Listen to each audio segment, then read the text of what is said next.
വർഷത്തിൽ ഒരിക്കലെങ്കിലും ഈ 6 ലാബ് ടെസ്റ്റുകൾ നിങ്ങൾ നിർബന്ധമായും ചെയ്യുക. ആദ്യത്തേതാണ് ബിപിയും ഷുഗറും. ഹൃദയാരോഗ്യം സംരക്ഷിക്കാനും സ്ട്രോക്ക് പോലുള്ള രോഗം തടയാനും ബിപി കൃത്യമാണെന്ന് ഉറപ്പാക്കുക. രണ്ടാമത്തേതാണ് ലിപ്പിഡ് പ്രൊഫൈൽ ടെസ്റ്റ്. രക്തത്തിലെ കൊളസ്ട്രോളിന്റെ അളവ് തിരിച്ചറിയാനും നമ്മുടെ ഹൃദയത്തിന്റെ ആരോഗ്യം സംരക്ഷിക്കാനും ഇത് നമ്മളെ സഹായിക്കും. മൂന്നാമത്തേതാണ് ലിവർ ഫംഗ്ഷൻ ടെസ്റ്റ്. കരളിന്റെ വീക്കവും പിന്നെ അതേപോലെ തന്നെ നമ്മുടെ ഫാറ്റി ലിവറിന്റെ പ്രശ്നങ്ങൾ മുൻകൂട്ടി അറിഞ്ഞ് അതിനുള്ള പ്രോപ്പർ ട്രീറ്റ്മെന്റ് നമുക്ക് എടുക്കാൻ സഹായിക്കും. നാലാമത്തേതാണ് കിഡ്നി ഫംഗ്ഷൻ ടെസ്റ്റ്, അല്ലെന്നുണ്ടെങ്കിൽ റീനൽ ഫംഗ്ഷൻ ടെസ്റ്റ്. നമ്മുടെ വൃക്കകളുടെ പ്രവർത്തനം പ്രോപ്പർ ആണെന്നും അതേപോലെ നമ്മുടെ ബ്ലഡിലെ ക്രിയാറ്റിനിന്റെ ഒക്കെ അളവ് നോർമൽ ആണോ പ്രോപ്പർ ആണോ എന്നറിയാനും ഇത് നമ്മളെ സഹായിക്കും.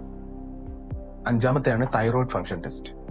തൈറോയിഡ് ഹോർമോണിന്റെ വ്യതിയാനങ്ങൾ നമ്മൾ നേരത്തെ കൂട്ടി അറിയാനും അതുമൂലം ഉണ്ടാകുന്ന പാർശ്വഫലങ്ങൾ നമുക്ക് നേരത്തെ കൂട്ടി അറിഞ്ഞ് അതിനുള്ള ഒരു പ്രോപ്പർ ട്രീറ്റ്മെന്റ് എടുക്കാനും നമ്മളത് വളരെയായിട്ട് സഹായിക്കും. ആറാമത്തെയാണ് വൈറ്റമിൻ D3യും വൈറ്റമിൻ B12ന്റെയും ടെസ്റ്റുകൾ. ഇതിലൂടെ നമ്മുടെ എല്ലുകളുടെയും പേശികളുടെയും ബലവും നാഡീ ഞരമ്പുകളുടെ ആരോഗ്യം അറിയാനും ഇത് ഉപകാരപ്പെടും. ഈ ചെറിയ അറിവ് എല്ലാവരിലേക്കും എത്തിക്കാൻ വേണ്ടി ഈ വീഡിയോ മാക്സിമം ഒന്ന് ഷെയർ ചെയ്യുക. അപ്പോൾ മറ്റൊരു വീഡിയോ കാണുന്നത് വരെ ബൈ.